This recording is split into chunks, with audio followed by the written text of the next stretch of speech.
Standing there in my designer dress, champagne in hand, I watched my brother and father announce my replacement as CEO of our family business, a business I'd saved from bankruptcy. They smiled for photos while I stood frozen, but little did. They know I'd discovered their plan months ago. If you've ever felt that knife-in-the-back sensation from your own flesh and blood, you might understand the cold calculation that replaced my initial heartbreak. As I share this journey from betrayal to vindication, I'd love to know where you're watching from.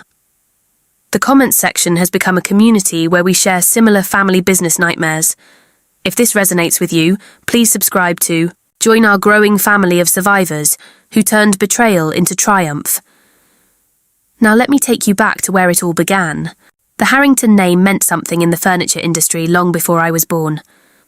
My grandfather, William, started Harrington Furniture in his garage in 1945 after returning from World War II. With nothing but skilled hands and determination, he built a reputation for quality craftsmanship that transformed a small workshop into a regional powerhouse. My earliest memories involve the sweet smell of sawdust and the rhythmic sounds of the workshop. I was Emily Harrington, once the golden child of the family. At 37, I dedicated my entire adult life to preserving and growing my grandfather's legacy. Even as a little girl, I'd trail behind my father James as he walked the factory floor, greeting every craftsman by name. He'd place his large hand on my shoulder and tell whoever would listen that I had the business mind in the family. "Emily sees things differently," he'd say with pride. "She notices details others miss. She'll take Harrington Furniture places." I never could. Those words shaped my identity more than anything else. While other girls had ballet recitals and soccer games, I had quarterly earnings reports and supply chain logistics puzzles that my father would simplify for me as games. I loved every minute of it. My younger brother Michael, 3 years my junior, never shared my enthusiasm. While I absorbed everything about the business, Michael spent his weekends with friends, barely acknowledging the family legacy. Dad never seemed to mind, though. "Boys will be boys," he'd say with a dismissive wave. "Michael will find his way eventually."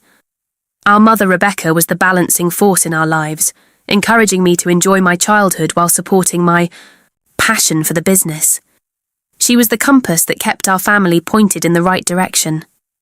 When cancer took her when I was 22 and Michael was 19, something fundamental shifted in our family dynamic. Without her warmth and mediation, my father and brother formed a different kind of bond, one that sometimes felt like I was on the outside looking in. Despite this, I pursued my education with single-minded focus. I earned my MBA from Wharton, graduating at the top of my class. Job offers poured in from prestigious consulting firms, and I accepted a position at McKinsey. My father beamed with pride, but never pressured me to join the family business. "Get experience out there first," he advised. "The company will be here when you're ready." For 3 years, I thrived in the high-pressure world of consulting, honing my skills and building a network that would later prove invaluable. Meanwhile, Harrington Furniture began a gradual decline. My father, approaching his 60s, struggled to adapt to changing market conditions. Michael, who had finally joined the company after bouncing between college majors, showed little initiative beyond collecting his executive salary. Then came the call that changed everything. My father had suffered a major heart attack while at the office. I flew home immediately, taking an indefinite leave of absence from McKinsey. What I found shocked me. The business was in far worse shape than I'd realised. We were 3 months behind on payments to suppliers, sales had declined 40% over 2 years, and the bank was threatening to call in loans that would effectively end the Harrington legacy. Looking at my father in that hospital bed, his usual commanding presence diminished, I made a decision that would alter the course of my life. I wasn't planning to join the family business yet, certainly not under these circumstances, but I couldn't let my grandfather's legacy crumble. "I'll step in temporarily," I told my father, "just until you're back on your feet." The relief in his eyes told me everything I needed to know. What I didn't realise then was that temporarily would stretch into 12 years of my life, years of sacrifice, innovation, and ultimate betrayal. Stepping into my father's role at Harrington Furniture felt like trying to stop a speeding train with my bare hands. The company was hemorrhaging money, key employees were updating their resumes, and our flagship showroom looked like a relic from the 1980s. I still remember the knot in my stomach when I reviewed the complete financials that first week. We had less than 6 months before complete insolvency. The most immediate resistance came from the old guard. Vernon Miller, our production manager who'd worked alongside my grandfather, crossed his arms and looked down at me during our first meeting. "With all due respect, Miss Harrington, we've been making furniture the same way for 50 years. Your fancy MBA won't change what works." "What works?" I'd replied, sliding the financial reports across the table. "Does this look like it's working to you, Vernon?" That first year was a crucible. I worked 16-hour days, sleeping on the leather sofa in my father's, now my office, more nights than I care to remember. My fiancé Daniel grew increasingly frustrated with my absences and the constant phone calls interrupting our rare moments together. "It's always going to be the business first with you, isn't it?" he'd asked one night after I'd missed his birthday. Dinner because a major client was threatening to pull their order. "This is temporary," I insisted. "Once Dad recovers, once we're stable again." But the engagement ended 6 months later. Daniel wasn't wrong. The business had consumed me. Meanwhile, Michael maintained his executive title and salary while rarely appearing at the office. When he did show up, it was to charm visitors or take long lunches with Dad's old golf buddies. He had the Harrington name and charm, but none of the commitment. With my personal life in shambles, I channeled everything into saving the company. I implemented changes that caused near revolts, transitioning to sustainable materials before it was trendy, modernising our classic designs to appeal to younger buyers, and investing heavily in digital marketing when our competitors were still relying on print catalogues and showroom foot traffic. The turning point came when I secured a partnership with Restoration Heritage, a rapidly growing national retailer looking for American-made furniture with a story. I spent weeks developing a pitch that honoured our traditional craftsmanship while highlighting our new sustainable practices. The night before the presentation, I found myself alone in the factory, running my hands over a cherrywood dining table my grandfather had designed. "Help me save what you built," I whispered. The EVA Restoration Heritage deal changed everything. Within 18 months, we'd gone from near bankruptcy to profitability. By year 3, we'd doubled our workforce and modernised our production facilities. I developed our signature Heritage Collection, which reinterpreted my grandfather's classic designs with contemporary materials and functionality, the perfect bridge between our past and future.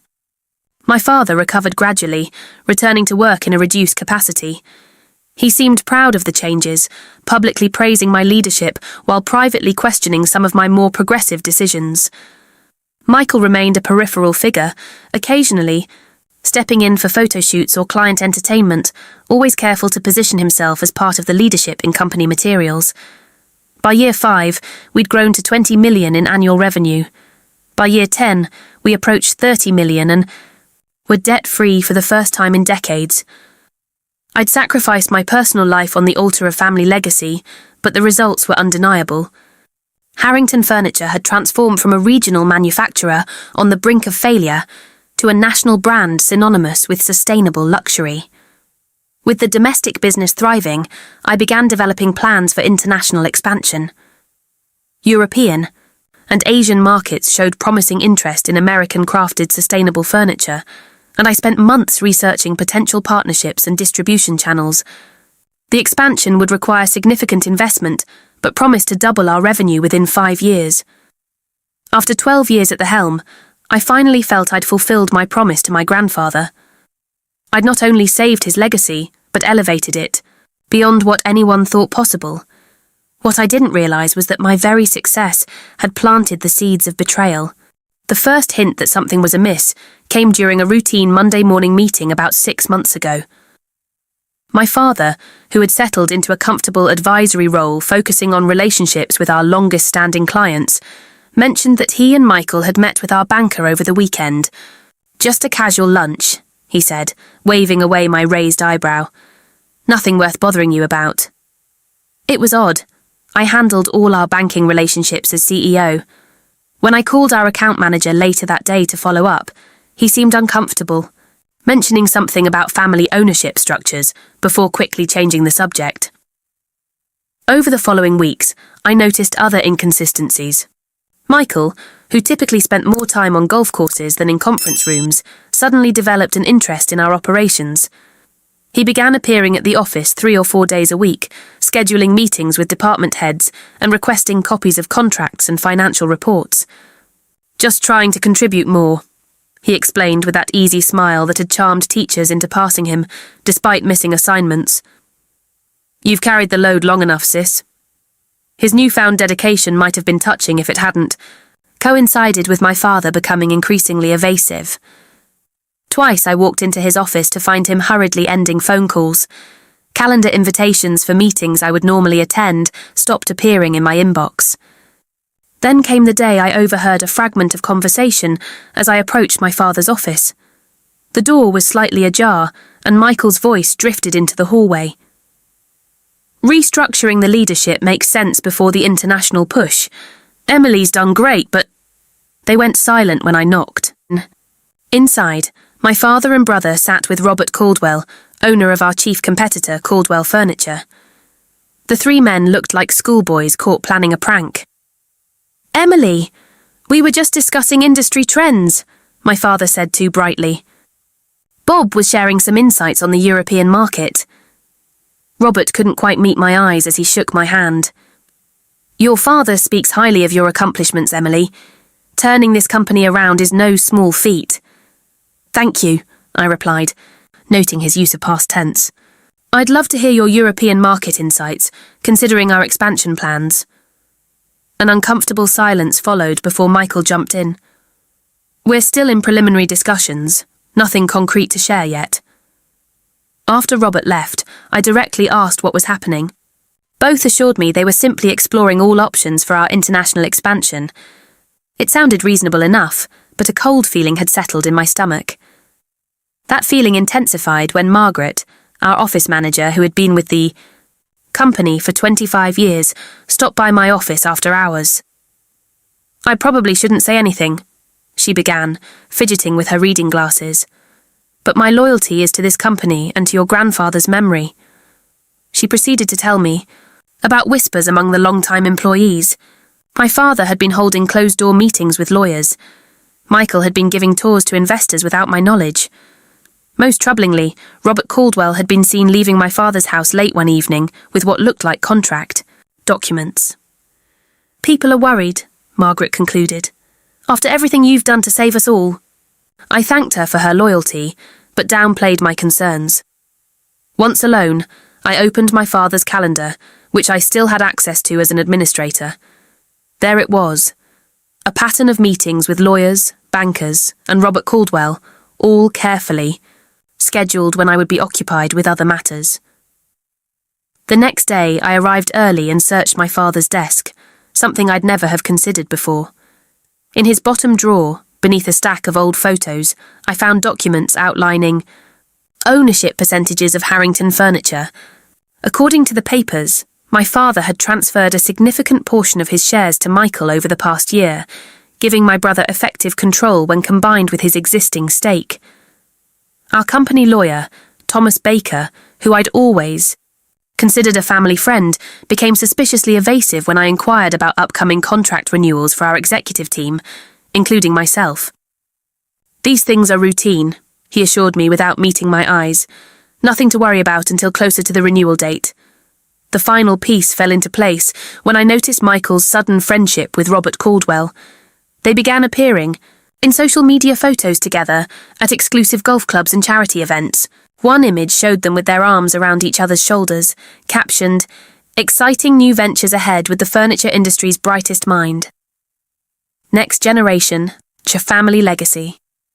Our Sunday family dinners, a tradition I'd maintained even during the most stressful periods of the company turnaround, became tense affairs filled with cryptic comments about the future of Harrington and necessary evolutionary steps.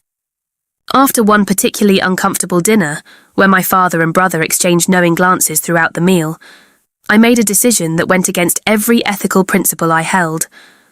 I asked our IT director, who was fiercely loyal to me after I'd approved his flexible schedule when his wife was diagnosed with MS, to install monitoring software on my office computer. "Someone's been accessing files without authorization," I lied. "I need to know who and what they're looking at." He asked no questions, and within 24 hours, I had the ability to access any email sent through our company server. I hated myself for the invasion of privacy, but the growing dread in my stomach told me my family legacy and my life's work hung in the balance. 3 weeks after installing the monitoring software, I stayed late at the office. Everyone had gone home, and the building held that peculiar silence unique to abandoned workspaces.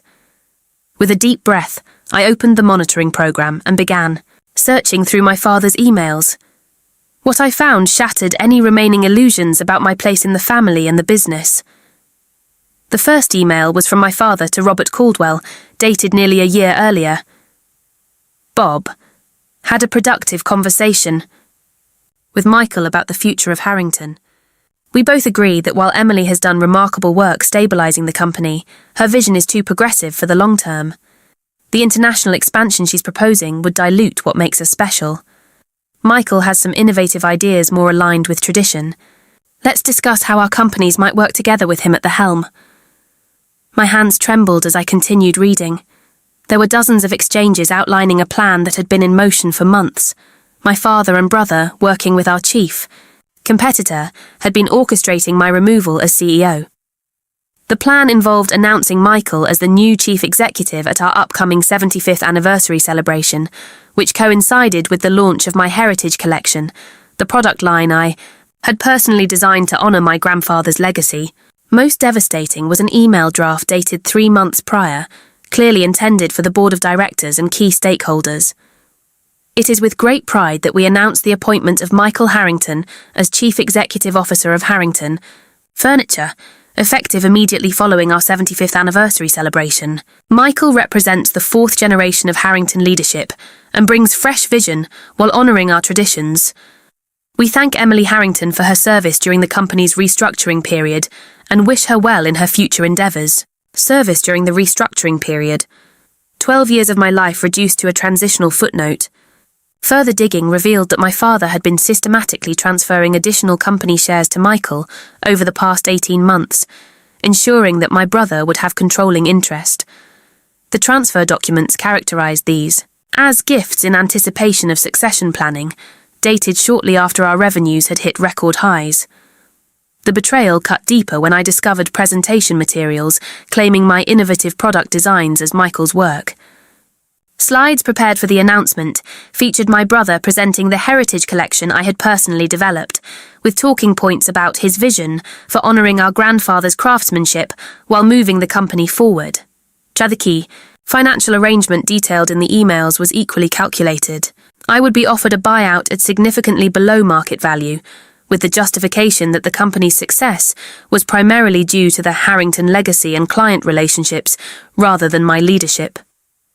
If I refused, they had prepared a narrative about my burnout and desire to pursue other opportunities. But nothing prepared me for the email from my father to Robert Caldwell that finally broke me. "Emily has served her purpose. The company needed her analytical skills and drive to weather the financial crisis.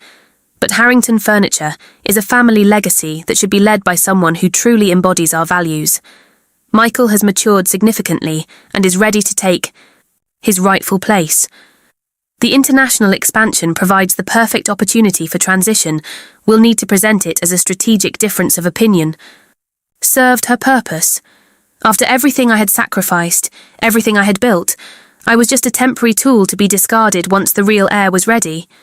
I printed key documents, forwarded critical emails to my personal account, and then carefully removed all traces of the monitoring software. As I gathered my things to leave, the full weight of what I'd discovered crashed over me. I collapsed into my chair, tears finally breaking through the shock. For hours I sat alone in my darkened office, the only light coming from the desk lamp, illuminating the evidence of my family's betrayal. My first instinct was confrontation, to march into the next board meeting with these documents and expose their scheme. My second was legal action. I had grounds for a lawsuit that would tear the company apart. But as dawn broke outside my window, a different kind of clarity emerged through my tears. If they wanted to play chess, they would discover I was several moves ahead. I've been rebuilding my life after this family betrayal for months now. If you're going through something similar, please know you're not alone. The support from this community has been incredible. Drop a comment below if you've ever had to strategize your way through a betrayal, family business or otherwise. I read every comment, and your stories help others realize they're not alone in these struggles. Now, let me tell you how I began planning my response to this devastating discovery. The morning after discovering the betrayal, I arrived at the office precisely at 8, dressed immaculately in a navy suit that had always been my armor for difficult negotiations. No one looking at me would have guessed I'd spent the night, alternating between tears and fury. I smiled at colleagues, approved routine requests, and maintained perfect composure in a budget meeting. But beneath this calm exterior, my mind was calculating. Chess, not checkers. That evening, I called Patricia Wallace, an attorney I'd met at a Women in Business conference years earlier. Patricia had a reputation for handling family business disputes with ruthless efficiency. Her firm was in Boston, far from our company's network of local lawyers who all golfed with my father. "They're planning to push you out after you saved the business?" Patricia asked after I explained the situation. The disbelief in her voice validated my sense of injustice. "And your brother has been positioning himself to take credit for your work. Classic family business disaster." "I need to understand my options," I said. "But more importantly, I need to understand my leverage." Patricia didn't sugarcoat the reality. Family business disputes are ugly, expensive, and typically end with no real winners. Your best leverage will be found in what the business needs, that only you can provide. That conversation sparked my first strategic insight. I was the sole signatory required on the international expansion contracts, work that had been in progress for months. Without my signature, the expansion couldn't move forward. This gave me time. Over the next week, I conducted a careful assessment of where I stood. I identified key employees whose loyalty lay with me, rather than the Harrington name. Jessica, in marketing, who I'd promoted when she returned from maternity leave against my father's objections. Marcus in product development, whose modern design approach I'd championed despite traditional pushback. Daniela in sales, who'd thrived under the performance-based compensation system I'd implemented over my father's preference for seniority-based pay. I had quiet conversations with each, never explicitly mentioning my discovery, but asking hypothetical questions about their career ambitions and loyalty to the company versus its current direction. If significant changes in leadership were to happen, I asked Daniela during a coffee run, what would keep you at Harrington? Her answer was immediate. You, the culture you've built, the way you recognize performance over politics. She hesitated before adding, "There are rumors, Emily. People are worried about what happens if you step back." Similar conversations confirmed what I hoped. Many of our top performers would follow me if I left. But I needed more than people. I needed to secure my work. I spent late nights meticulously gathering and organizing documentation of all my contributions. Original sketches for the Heritage Collection, meeting notes showing the evolution of ideas, emails confirming my design directions. I created secure backups of everything I had legally developed, while being careful not to take proprietary information that belonged to the company. Patricia connected me with an intellectual property attorney who helped me understand exactly what I owned versus what the company owned. The distinction would be critical in what came next. My most delicate move was reaching out to our 3 largest clients, who together represented 40% of our revenue.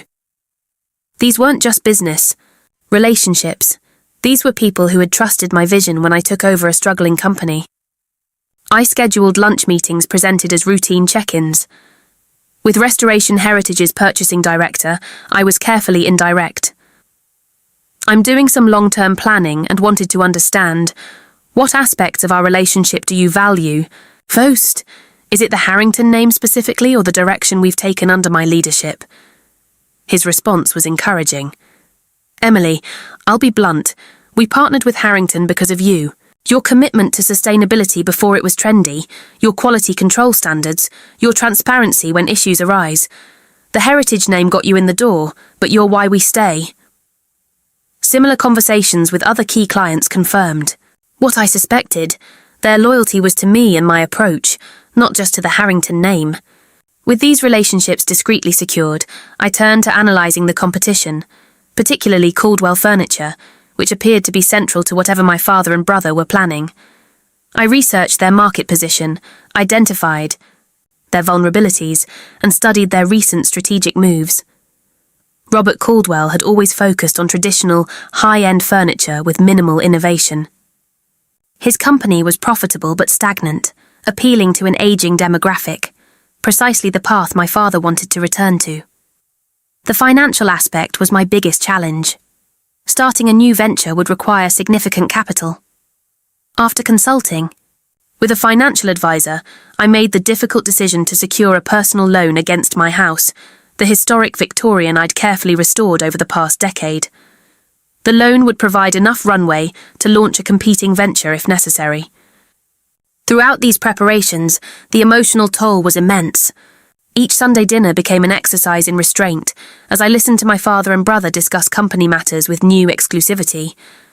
Michael would casually mention decisions made in meetings I hadn't been invited to. My father would talk about returning to our roots and honouring tradition in ways that implicitly criticised my leadership. One evening, as we finished dinner, my father raised his glass in a toast. To family legacy and the exciting new chapter ahead. Michael clinked his glass against our father's with a smug smile. To the future of Harrington. I raised my glass and met their eyes steadily. To getting exactly what one deserves. They nodded, oblivious to my meaning. In that moment, watching them congratulate themselves while plotting my professional execution, I felt a strange sense of calm. They thought they were arranging my resignation from a company. They had no idea. I was planning their education. The 75th anniversary celebration of Harrington Furniture wasn't just another corporate milestone. For 3 generations, the company had been the backbone of our community, employing hundreds of families and sustaining traditional craftsmanship through economic upheavals. The event, combined with the launch of the Heritage Collection, represented both our history and future, a future I had painstakingly crafted but would apparently not be part of. Planning for the celebration had begun, 6 months earlier, long before I discovered the betrayal. I'd envisioned it as a proud moment to honour my grandfather's legacy while showcasing our evolution. Now, I understood it had been designed with a very different purpose. My professional funeral.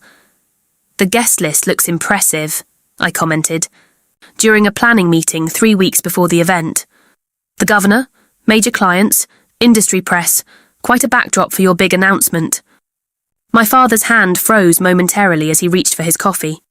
What announcement are you referring to? I maintained a pleasant smile. The international expansion, of course. Isn't that what we've been working toward? The relief on his face was almost comical. Yes, of course, though we're still finalising those details. Michael, who had insisted on joining the planning committee despite his previous disinterest in such administrative tasks, quickly changed the subject. The caterer needs final numbers by Friday. Emily, can you handle that? The irony wasn't lost on me. They wanted me to perfect every detail of the event designed to showcase my replacement. I agreed with apparent enthusiasm, using the opportunity to ensure I had influence over key elements of the evening. As the event drew closer, my father and brother grew increasingly confident. Their hints became less subtle, dropped into conversations like test balloons to gauge my reaction. The company is entering a new phase, my father remarked during a review of the anniversary brochure. Sometimes leadership needs to evolve with changing times. Absolutely, I agreed. Evolution is essential for survival. He seemed relieved by my apparent obliviousness. Meanwhile, I continued my preparations, working with Patricia to finalise my post-announcement plans while maintaining a flawless facade at work. 2 weeks before the event, I made a critical decision about my appearance for the evening. After considerable thought, I ordered a custom gown in vibrant red, a deliberate departure from my usual conservative blues and greys. If they planned to sideline me, I would ensure I couldn't be visually ignored. The dress was elegant but commanding, with clean lines that signalled confidence rather than surrender. "A bold choice," commented the boutique owner during my final fitting. "You'll be the centre of attention." "That's the plan," I replied. The week before the launch party, my father made a last-minute request that revealed their growing anxiety about loose ends. "Emily, legal sent over some standard IP forms for the Heritage Collection designs," he said, sliding a document across my desk.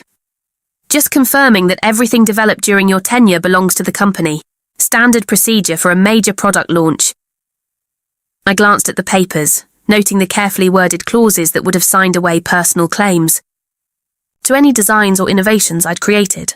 "I'll have my assistant review these," I said casually. "Things are so hectic with the event planning." "It's really just a formality," he pressed. "We could use your signature today." "Of course," I smiled. "Let me just finish this call with Restoration Heritage first. They're confirming their order quantities for the Heritage line." He couldn't push further without revealing his urgency. The papers remained unsigned on my desk. Meanwhile, Michael's behaviour during final preparations betrayed his nervousness, beneath the smugness. I discovered him in the company showroom after hours, practicing his acceptance speech in front of the mirror. "As the new Chief Executive Officer, I look forward to honouring our traditions while bringing fresh perspective to Harrington Furniture," he rehearsed, adjusting his tie with uncertain fingers. My sister's efforts during our restructuring period provided a foundation for this exciting new chapter. I quietly stepped back before he noticed me, a mixture of pity and determination washing over me. Michael had always been in my shadow, his insecurities masked by charm and privilege. In some ways, he was as much a victim of our father's outdated values as I was, though that didn't excuse his willing participation in my ousting. 3 days before the event, I reviewed the final guest list and seating arrangements. The strategy became even clearer. They had invited every significant industry figure, major client and press contact, all positioned to witness my humiliation and Michael's ascension.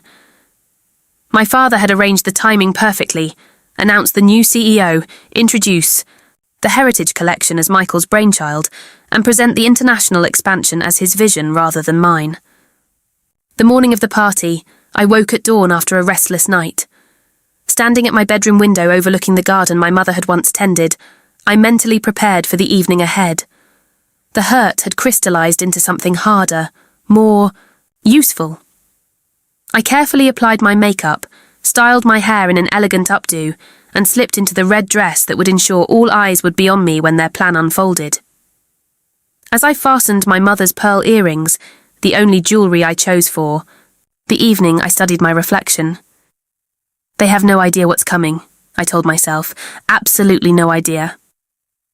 The venue for Harrington Furniture's 75th anniversary celebration was our newly renovated warehouse showcase, a project I had championed to transform a century-old industrial space into a stunning display of heritage meets modern design. Crystal. Chandeliers hung from restored wooden beams, while the original brick walls provided a perfect backdrop for our furniture collections. The juxtaposition of old and new perfectly embodied what I had accomplished with the company. I arrived precisely 30 minutes after the official start time, late enough to make an entrance, early enough to be appropriate. The red dress achieved exactly the effect I'd intended. Conversations paused momentarily as I entered, and several photographers immediately turned their cameras in my direction. I noted with satisfaction the flash of concern that crossed my father's face when he saw me. "Emily, you look stunning," said Catherine Reynolds, our longest-standing client, embracing me warmly. "This event is magnificent. Your grandfather would have been so proud of what you've created here." "Thank you, Catherine. That means more than you know." For the next hour, I worked the room methodically, connecting with every key client, industry partner, and influential press contact. I made a point of reinforcing my personal relationships with each, reminiscing about specific meetings and decisions that had strengthened our partnerships. Remember when we reconfigured the entire production line in 3 days to meet your emergency order after the flood at your Chicago warehouse? I asked the operations director from Restoration Heritage. That kind of responsiveness won't change, regardless of what announcements come tonight. He looked puzzled. Announcements? Is there something I should know about? I touched his arm gently. I'm sure all will be clear soon. Just remember who made those tough calls when it mattered. Across the room, I could see Michael nervously downing his third glass of champagne, while my father whispered what appeared to be last-minute coaching. Michael's wife, Sarah, caught my eye and quickly looked away. She had always been uncomfortable with the family dynamics, perhaps sensing the undercurrents better than her husband did. At 8:30, the event coordinator signalled that it was time for the formal programme to begin. Guests were directed to the central area where a small stage had been set up. My father took the microphone first, his commanding presence instantly, quieting the crowd. Welcome, friends and family, to this momentous occasion. 75 years ago, my father, William Harrington, returned from war with nothing but his hands and his dreams. Today, we stand in this magnificent space, celebrating not just his legacy, but the future of American craftsmanship. He spoke at length about the company's history, the challenges weathered, and the traditions maintained.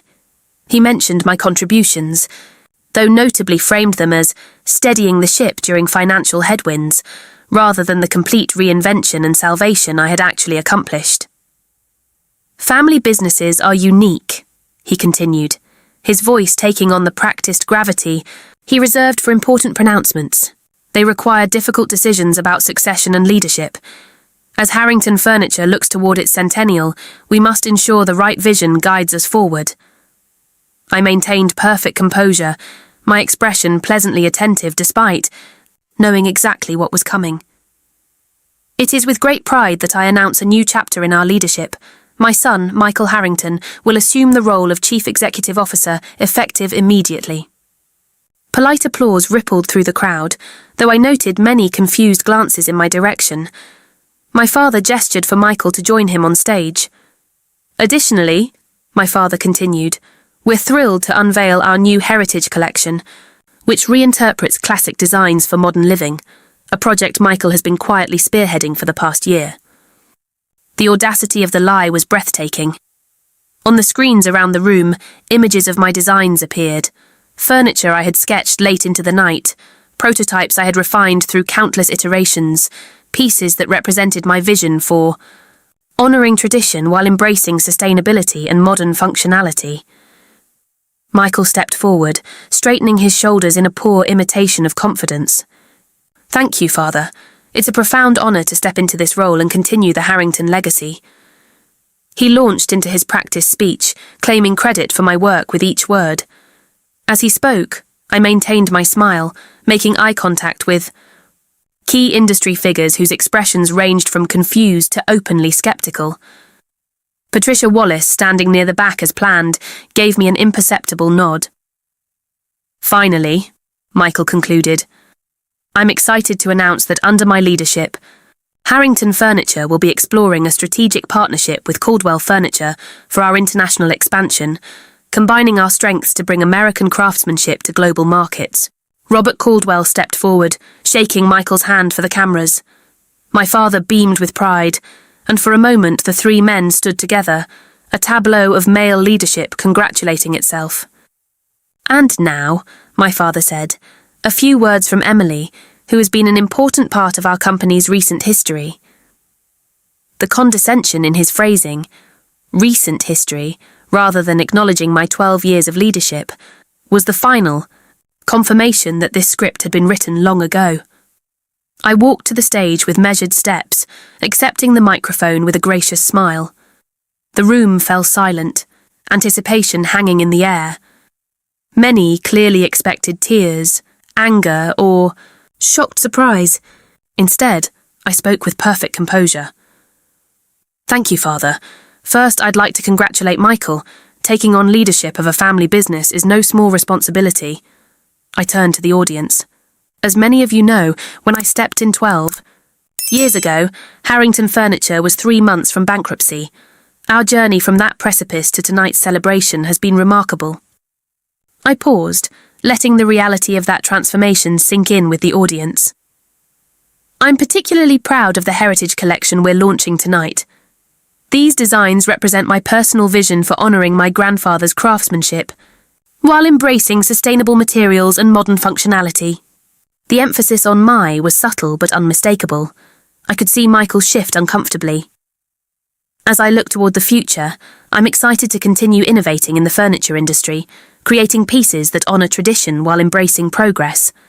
The relationships we've built together over these 12 years mean everything to me, and I look forward to our continued collaborations, albeit in a new chapter. The coded message was clear to those who needed to hear it. I finished with a toast to my grandfather's legacy and stepped gracefully from the stage. The applause was thunderous, far exceeding the polite reception Michael had received. For the remainder of the evening, I continued circulating, accepting condolences and confused inquiries with enigmatic responses. Change is the only constant. In business, I would say with a knowing smile. The future holds exciting possibilities. By the end of the night, my father and brother's triumph had been tempered by uncertainty. The narrative they had carefully constructed of a smooth, natural transition had been subtly undermined by my composed performance and the visible confusion of industry insiders who clearly understood my role in the company's success. As I left the venue, I caught my father watching me with narrowed eyes. For the first time, I saw a flicker of doubt in his expression. He was beginning to realise that while they might have orchestrated my exit, I was the one controlling the final act. The morning after the launch party, I arrived at the office to find my personal belongings already packed into 3 cardboard boxes. My name had been removed from the door, and Michael's was freshly installed in its place. Margaret, the office manager, couldn't meet my eyes as she handed me the termination papers. "This is wrong," she whispered. "After everything you've done." I squeezed her hand reassuringly. "Everything happens for a reason, Margaret. Trust the process." My father and Michael appeared as I was reviewing the documents, clearly expecting resistance, tears, or outrage. Instead, I signed the papers with a steady hand and a slight smile. "The severance is generous," I noted, referring to the 6 months' salary they'd offered, a pittance compared to the value I'd created, but exactly what I expected. "I appreciate that." Michael looked suspicious. "You're taking this, well. Did you expect something different?" I asked, gathering my personal items. "The company is in your hands now. I wish you both success." My father seemed uncomfortable with my composure. "Emily, I hope you understand this was a business decision. The company needed a different direction." I finished for him. "You've made that clear. No need to explain further." As I walked out of the building I had revitalised, carrying 12 years of my life in 3 cardboard boxes, I felt a strange sense of lightness. The betrayal still stung, but now I could move forward with my plans without pretense. The following Monday, I signed the lease on a commercial space across town, a former textile mill with character and potential, much like the warehouse I had transformed for Harrington. By Wednesday, I had filed incorporation papers for Harrington Heritage, a name carefully chosen to invoke my personal legacy while remaining legally distinct from the family business. Phone calls began almost immediately.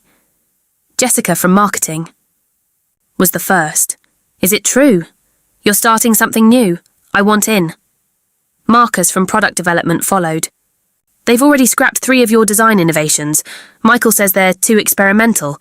I can't work like this." Within 2 weeks, 7 key employees had resigned from Harrington Furniture to join my new venture. I hadn't directly recruited any of them. I didn't need to. The culture shock of Michael's leadership after mine was doing the work for me. The most significant call came from David Chen, Restoration Heritage's purchasing director. "I've been trying to reach you," he said. "We have concerns about the changes at Harrington. This partnership with Caldwell doesn't align with our sustainability commitments. Michael couldn't answer basic questions about the sourcing for the Heritage Collection, which, by the way, everyone knows was your creation. I'm starting something new, I told him. I'd be happy to discuss it when you're in town next week. I'll move some meetings around. How's tomorrow? The dominoes continued, falling. Daniela from sales brought with her detailed information about pending orders and client concerns, all obtained legally and ethically before her departure. Our IT director joined, bringing his expertise and contacts with sustainable technology providers.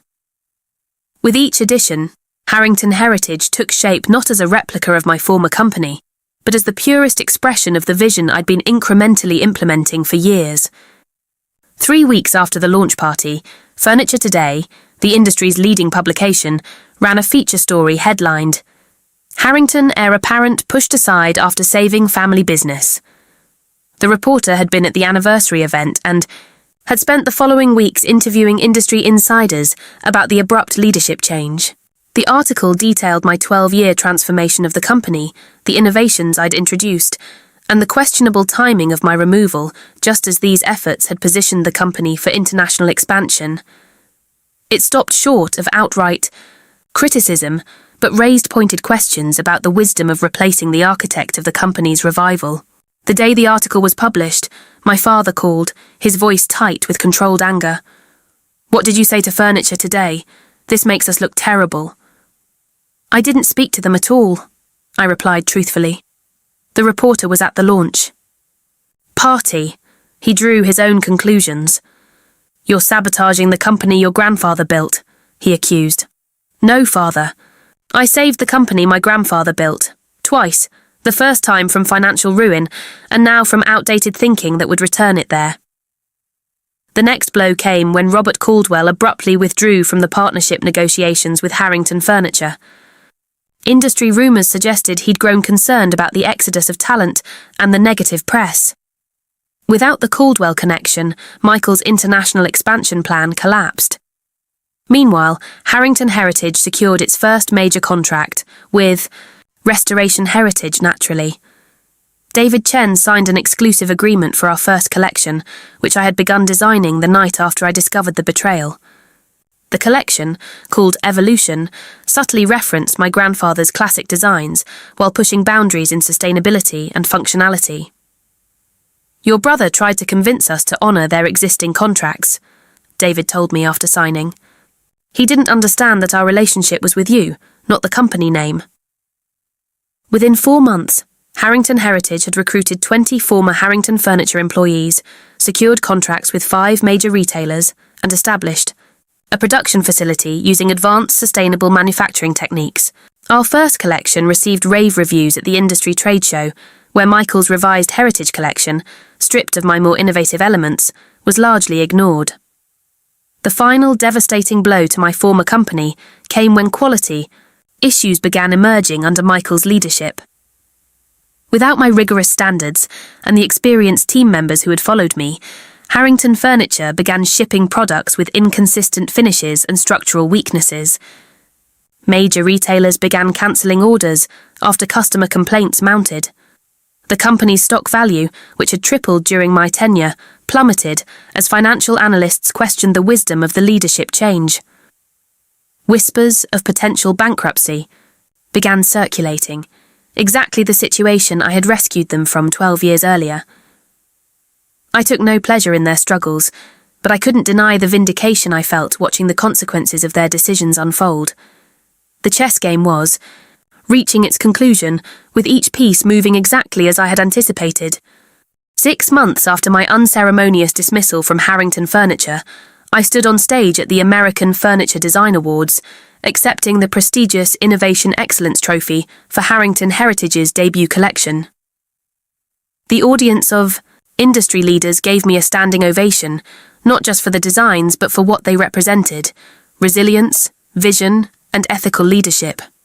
"This award honours the legacy of craftsmanship my grandfather instilled in me," I said during my acceptance speech. William Harrington believed that furniture should be beautiful, functional, and built to last generations. Today we've added sustainability to those core values, ensuring that what we create honours both tradition and our planet's future. The contrast between my new company's trajectory and my former family business couldn't have been starker. While Harrington Heritage flourished, securing contracts with premium retailers across the country, Harrington Furniture was struggling to maintain its market position. Quality issues under Michael's leadership had led major clients to cancel orders, and their stock had lost 40% of its value in 6 months. I maintained a dignified silence about my former company's troubles, even as industry insiders approached me at events with knowing looks and whispered updates. "Your brother tried to reverse your sustainability initiatives to cut costs," one supplier told me. "Ended up with a shipment of veneer that warped within weeks of delivery." I took no pleasure in their struggles, but I couldn't deny the sense of justice as the consequences of their decisions became increasingly apparent. The furniture industry, despite its size, functions like a small community. Word travels fast, and reputations, both good and bad, tend to stick. One Tuesday afternoon, as I was reviewing design prototypes in our studio, my assistant interrupted with unusual hesitation. "Emily, your father is here. He doesn't have an appointment, but he's insisting on seeing you." I paused, letting the surprise wash over me. "Show him in." James Harrington entered my office with none of his usual commanding presence. He looked older, the lines around his eyes deeper, his shoulders slightly stooped. For a moment, I saw him not as the man who had betrayed me, but as my aging father, a realization that both softened and complicated my feelings. "This is impressive," he said, gesturing to the bright, open workspace visible through my glass. "Office walls. You've done all this in 6 months." "Thank you. What can I do for you, Father?" He sat heavily in the chair opposite my desk. "Harrington Furniture is in trouble. The quality issues, the cancelled orders, Michael is in over his head." I waited, saying nothing. "The bank is threatening to call in our loans," he continued. "We could lose everything your grandfather built." "That would be unfortunate." I replied evenly. "But I'm not sure why you're telling me this." "I made a terrible mistake," he said, the words clearly difficult for him. "I was wrong about Michael being ready. I was wrong about the direction the company needed. And I was wrong about you." The admission hung in the air between us. "What influenced your decision?" I asked, genuinely curious after months of speculation. He looked away, embarrassment colouring his features. Old-fashioned thinking, the belief that a son should lead the family business. Pressure from some of our oldest clients who weren't comfortable with your more progressive approaches, and maybe... He hesitated. Maybe some jealousy at how completely you had transformed what I thought was my legacy. The honesty was unexpected and disarming. "I'm sorry, Emily. For what that's worth now." I studied him for a long moment. "What exactly are you asking for, Father?" "Your help. Your expertise. Maybe a partnership between our companies to steady the ship." I shook my head slowly.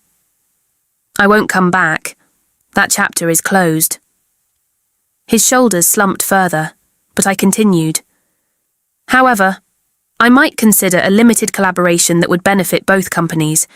Harrington Heritage could license certain designs to Harrington Furniture, with strict quality control oversight from my team. It wouldn't solve all your problems, but it might help stabilise things while you reorganise." Hope flickered in his eyes. "You'd do that? After everything?" "Not for you," I said honestly. "For grandfather's legacy, and for the employees who remain there, the ones who had no part in your decisions." We discussed preliminary terms, and I made it clear that any arrangement would be strictly business, with legally binding agreements rather than family handshakes. As he prepared to leave, he paused at the door. "Your mother would have been proud of you," he said quietly. "She always said you had both the head and heart to do remarkable things." The mention of my mother, the first in many months, caught me off guard. I simply nodded, not trusting my voice in that moment. 2 weeks later, Michael announced his resignation as CEO of Harrington Furniture, citing personal reasons and a desire to explore other opportunities. The company's board appointed an interim CEO, a respected industry veteran with turnaround experience, while they conducted a search for permanent leadership. Over the following months, the collaboration between our companies helped stabilize Harrington Furniture enough to satisfy their creditors. The company survived, though it would never regain its former market position. Meanwhile, Harrington Heritage continued its meteoric rise, expanding into new markets and winning acclaim for both design innovation and ethical business practices. The final chapter of this story came full circle 18 months after my dismissal. Harrington Furniture, still struggling despite the stabilizing measures, received a buyout offer from an investment group. As the details emerged, it became clear that I was the primary investor behind the group. I purchased the Harrington name and original factory, the one my grandfather had expanded from his garage workshop, for 20 cents on the dollar of its value during my leadership. The acquisition allowed me to reunite the Harrington legacy under my vision, while maintaining the innovative direction of Harrington Heritage. My father, by then semi-retired, accepted my offer of a ceremonial role as Heritage Ambassador, representing the company's history at select events. It was a position that honoured his connection to the legacy, while keeping him far from operational decisions. Today, as I sit in my office overlooking the production floor of what is now simply Harrington, having merged both companies under the original name, I can see my grandfather's original workbench displayed prominently in our lobby. Beside, it hangs a photo of him, my father as a young man, and me as a child, all 3 generations in the original workshop. On my desk sits a more private photo, one of my mother holding me as a baby, her smile radiant and hopeful.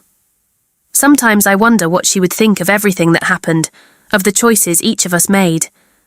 I like to believe she would approve of how I handled the betrayal, with dignity, strategic thinking, and ultimately a measured forgiveness that allowed the legacy to continue without destroying the family completely.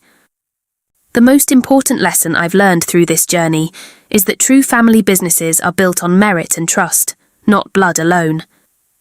The Harrington name continues not because of unwavering family loyalty, but because I refuse to let betrayal define either the company's future or my own. If my story has taught me anything, it's that sometimes the most painful betrayals lead to the most powerful transformations. When your own family underestimates your worth, proving them wrong becomes the foundation for something even greater than what was taken from you. I know many of you have faced your own family business betrayals or watched powerless as your contributions were dismissed. I hope my journey gives you some sense that justice eventually finds its way, even if the path is longer than we'd like. If you've experienced something similar, or found your own way to turn betrayal into triumph, please share in the comments below. Your stories help others find strength in their own struggles. If this resonated with you, please hit the like button, and subscribe to join our community of survivors who refuse to be defined by family betrayal. I share new stories each week about navigating complex family dynamics and building success on your own terms. Thank you for being part of this journey. With me, your support has been the unexpected gift that emerged from one of my life's darkest chapters.